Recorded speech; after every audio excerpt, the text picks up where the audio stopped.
for his Mashiach campaign, and when he was questioned about it, he was asked, "Don't you think that the Lubavitcher Rebbe is a great man?" He said, "I think that he's the leader of the generation. But if Mashiach doesn't come, what then? What's going to happen to all the Yidden that he's made believe that Mashiach is going to come?" Now, there's a lot of fault with a lot of that, because it's one of the principles of faith that we have to believe that. It's part of Maimonides'. It's very much central to our belief system, and we don't have time to examine it now. But but what we do believe is that when Mashiach comes, then there will be a gilui of why it's necessary for things to be. So as I was saying, that when they asked the Frierdiker Rebbe about the war, about the Holocaust, he said that he's not going to answer for God. He's not God's lawyer, and we Jews are not excusing God for that. We don't excuse him. Doesn't mean we don't go and daven mincha the same day. Doesn't mean we don't daven Mariv the same night. But why don't we excuse him? Because he's all powerful and he could have done it a better way. Could he have done it a better way? Of course not, because if there was a better way, he would do it a better way. When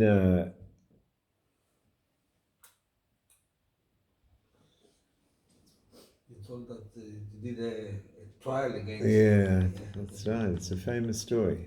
Yeah. I was thinking about doing it, telling you again now, but we won't have time. So. Okay, so we're talking about light and dark, and we're talking about the fact that there must be a value in the dark. And let's understand this, that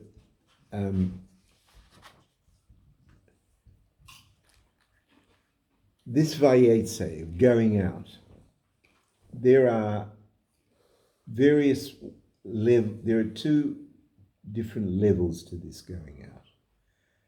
Just as there's eskafia and eskatcha, saying no and converting, there are, in our history, what you don't learn in Nigla and you only learn in Chassidus,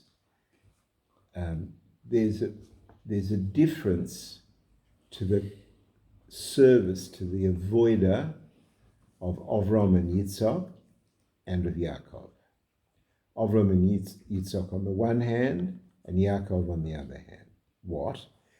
With Avram Avinu and Yitzhak, they were an embodiment of Kedusha, of holiness. They were tzaddikim. And they brought goodness to all around them.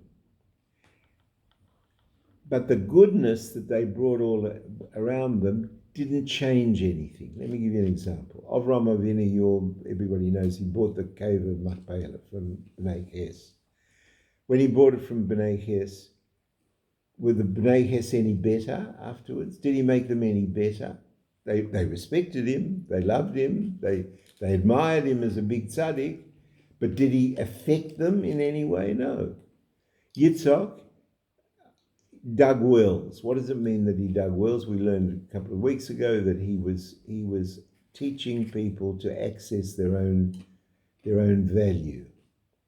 That was the well that he was digging, as opposed to Avram's wells, which got stopped up by the Plishtim. Why were they stopped up? Because the water was coming from outside, from above to below. We did all this, and but Yitzhak drew it out from below to above, from inside a person. But did he change anybody? No. Comes Yaakov, and Yaakov has to go to Haran. Now he left Eretz Yisrael. He left his father's house. His father is Yitzhak, one of the three patriarchs. He left his house to go and live with Lavan, who was a mafioso boss, a swindler, a liar, a cheat.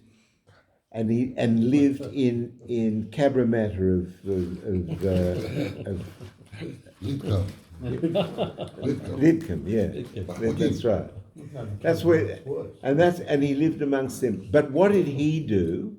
He changed Lovan, and he changed the environment that he was in. He elevated it. How do we know? Very deep. This is that Avram Avinu had two sons. One of them was good, one of them was bad. Yitzhak had two sons. One of them was good and one of them was bad, Yaakov and Esau. But Yaakov had what's called a perfect bed. That's how it's translated. Mitzvah Shlema. A perfect bed. Why? Because they brought Kedusha, but it didn't affect a total change. What Yaakov did is he changed his environment, and as a result of that, everything that came out from him was holy and good and perfect. And it's interesting that in that bracha that we say in the morning, I didn't finish it. Baruch atah Hashem Elokeinu melech haolam, yotzei oyer, forms light, uvorei ha'oshek, and creates darkness. And then it says, oisei shalom, and makes shalom. And making shalom is a key to what we're learning about, because there is bad, there is darkness. Our job is to elevate that darkness. Our job is to refine and elevate that darkness and bring light from that darkness by exposing the light. But in so doing, we are bringing shalom to the tension between that light and that darkness. And always remembering that Avram Avinu and Yitzhak are tzaddikim, they're serving as tzaddikim. Yaakov is serving as a Baal Tshuva. He goes to a place which is filthy, lives amongst the filthy, has the potential to join the filthy and doesn't, but instead elevates the filthy. And you may be disappointed to learn that that's your and my mission. That's our life story. And the more one can tune into that, the more one can get on with it and appreciate all the huge positives in his life, because the negatives that you're being offered are really the raw material for your personal greatness.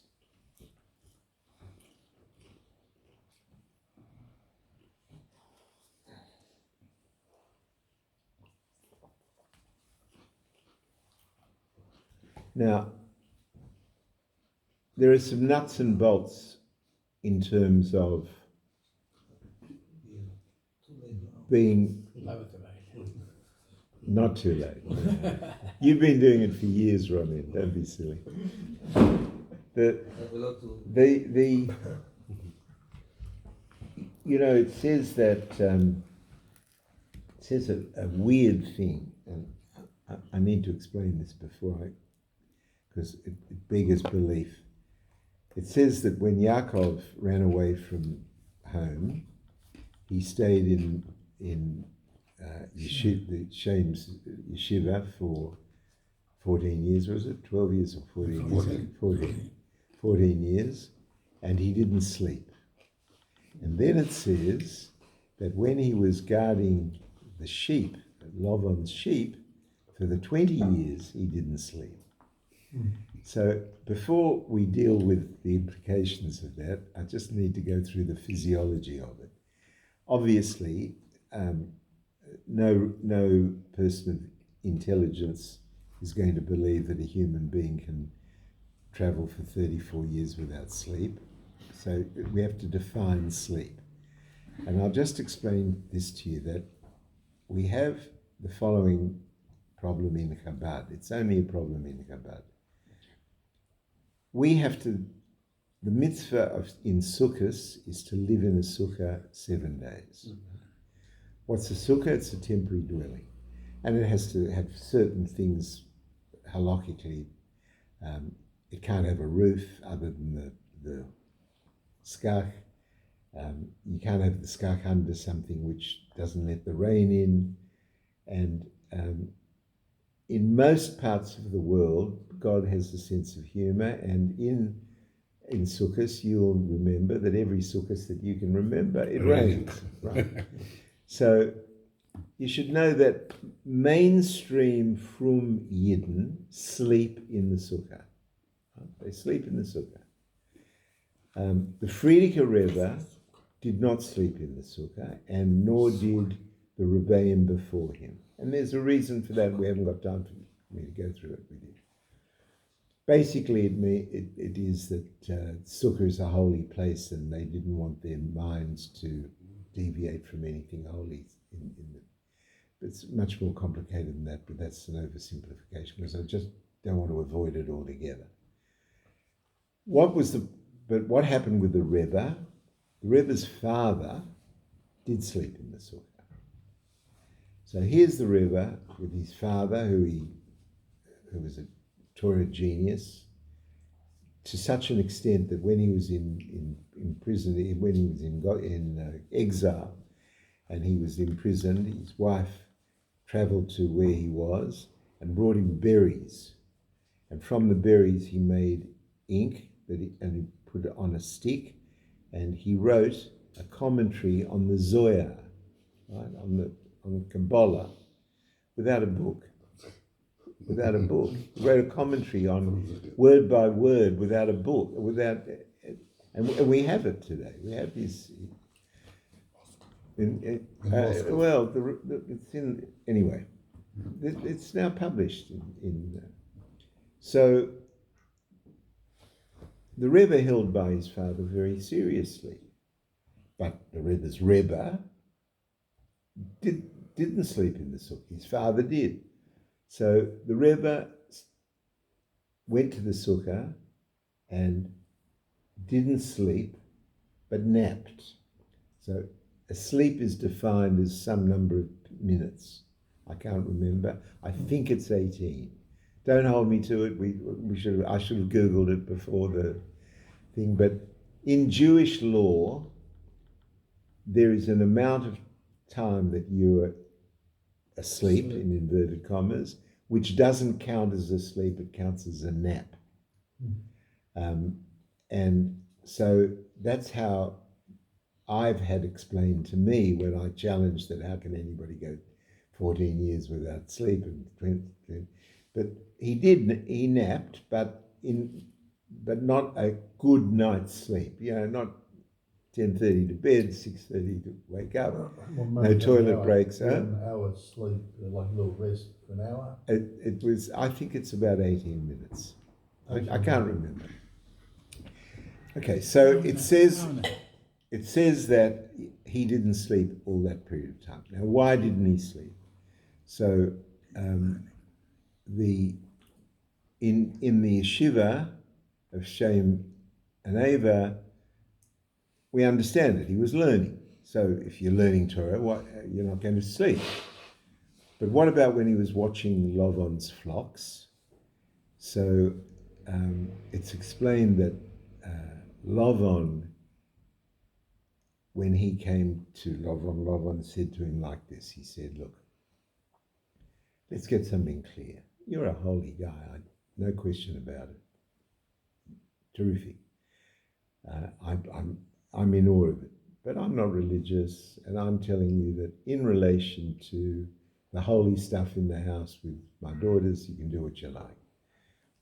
But I have to tell you that in business, I'm in charge of the business. All the sheep are mine.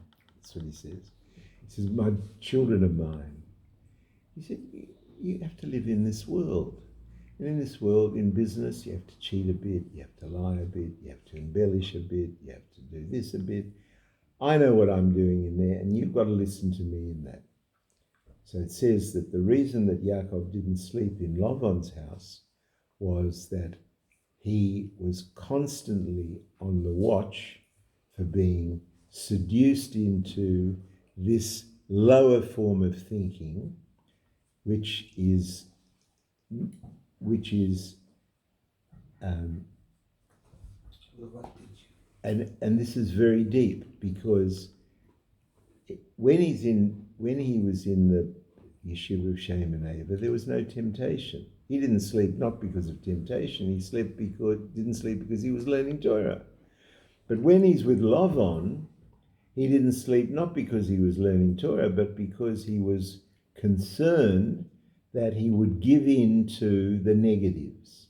In other words, he wouldn't practice Eskafir or Eskapka. He wouldn't either say no to something, probably he would because he was a good man, but would he really be elevating? Would he really be changing bad to good? Would he really be adding light all the time? Maybe not. So he couldn't go to sleep. He couldn't take his eye off the ball. So the Rebbe explains in a Sikha that a Jew has to be very conscious of his daily timetable for this, because it says, one last thing, it says that when Yaakov wasn't asleep in Lavan's house, what was he doing? He was learning Torah. He's actually saying Tilim. There's one thing that he was saying, the Shira Malois, and another opinion is that he was saying the whole Tilim, but he was learning Torah. So the Rebbe explains this, that in a Jew's life, he's going to be going to Haran every day of his life. Gets out of bed, he goes, whatever it is, and he goes into Haran. That's his job. It's VAYEITZEI. We go out of our comfort zone. We go out of the holy area that we've built for ourselves, and we have to deal with the Lovons of this world. And there's plenty of them. Every way you turn, there's a Lovon. And the reality is that we not only have to say no to the Lovons, but we have to convert the Lovons into good. How do you do that? Explains the Rebbe. You have to start your day with the way Yaakov started his day. What was his day? 14 years in the yeshiva of Shem and Ava, and then the rest of his life in Haran.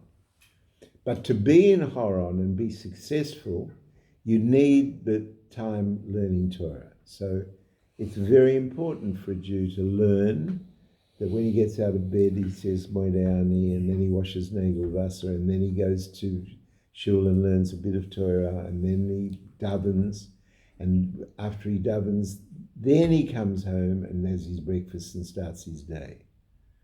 But you need the equipment. You know, I used to learn I had a Havrusa for 30-something years, somebody I love very much, and our Seder, we used to learn every morning, and our Seder was that we would learn a letter from the Rebbe every day, and then we'd learn whatever our learning program was.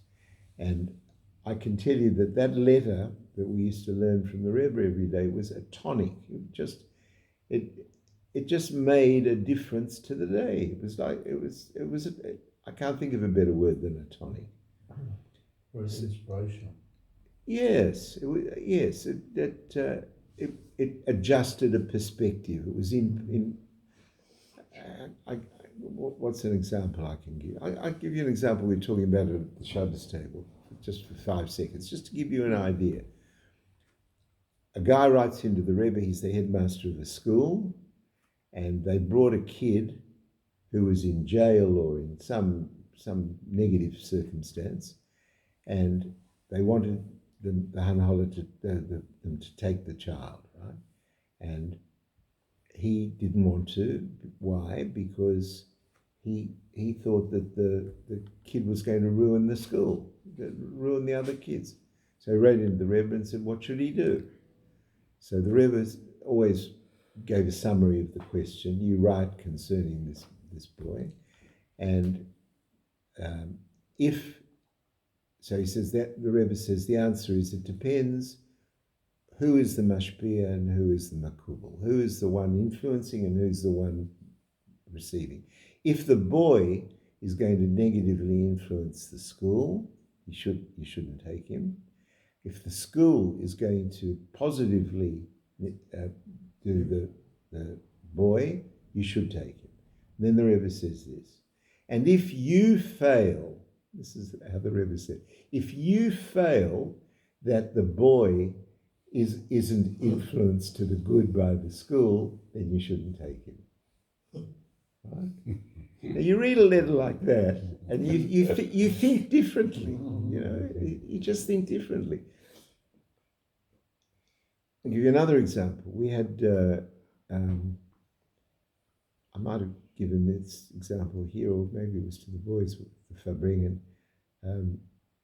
Rabbi Leder showed me a letter about a shoichet. Did I tell you about this? A shoichet. Yeah, tell us. Huh? Yeah. I told you? You have to move. Do you mind if I repeat it? Sure. So this shoichet, this shoichet's father died, and he had two brothers, and the brothers were out of work, and he had a job in a town. But what was the problem? The problem that there wasn't a minyan for him to say Kaddish. So he wrote to the Rebbe and asked, should he give up his job and move somewhere where there was a minyan to say Kaddish. But if he stays in the job, he can pay for the funeral because the two brothers weren't working, they didn't have any money, he couldn't pay. What should he do? So the Rebbe said that, Parnasa is a bracha, and you don't throw a bracha away, and if he's earning a living there, then he should stay, and he can after all pay for the funeral. And the brothers can say Kaddish. I mean, he's got two brothers to say Kaddish. And if in an emergency you can pay somebody to say Kaddish. So all three could say Kaddish, one with payment. And then there's a final paragraph. In the final paragraph it said, and I truthfully don't know where you hold in your betochen, in your trust.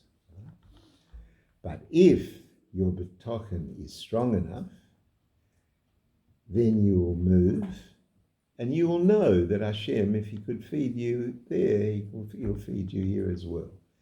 But it can't be a pretense. You can't say, the Rebbe told me to move because if I have it, they've got to have the betochen. You've really got to have it. It's got to be truth.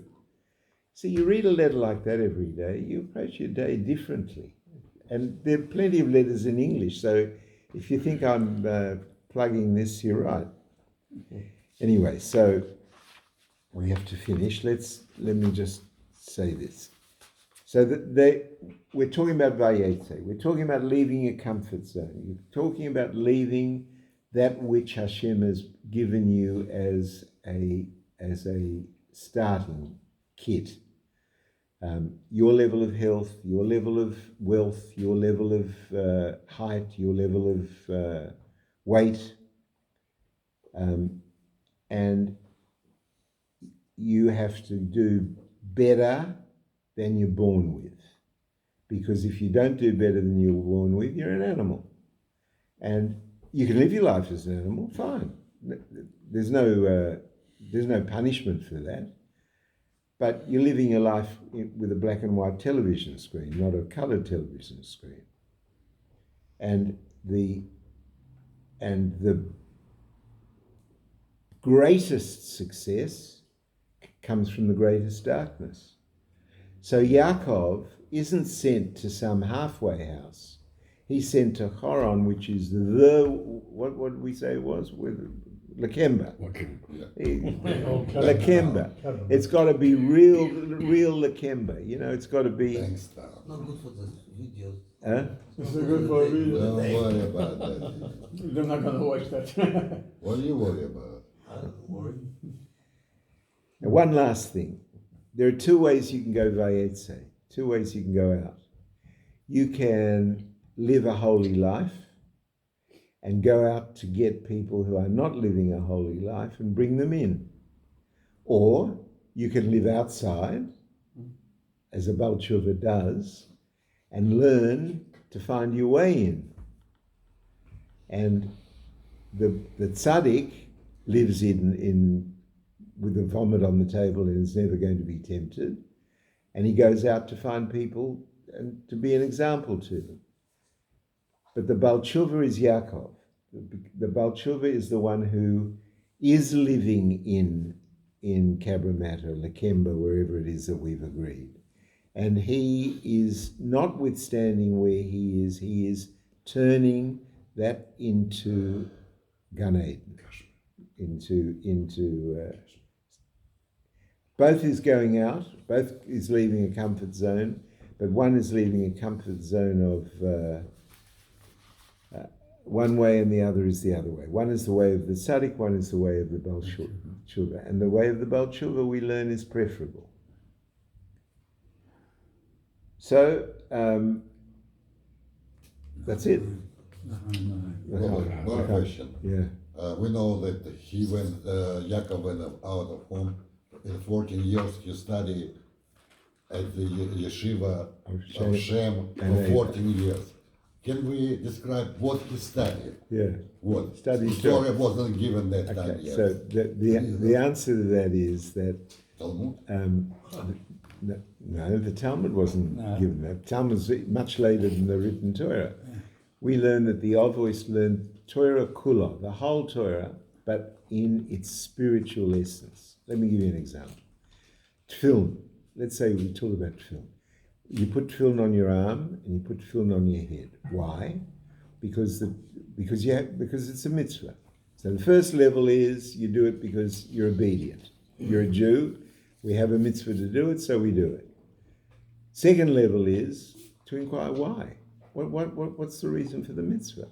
So we learn that you're taking your physical strength and dedicating it to Hashem, and you're taking your mental strength and dedicating it to Hashem. Now, Avram Avinu didn't need the boxes and the straps, but he did the mitzvah by giving his strength to Hashem and his brain to Hashem. So he kept the Torah in its spiritual essence without it being in its physical essence. With Abraham, Can we turn this off? it was clear. But what was the Yaakov? Same thing. Okay. Same thing. It's like the How do we turn it off? Alex, it's like the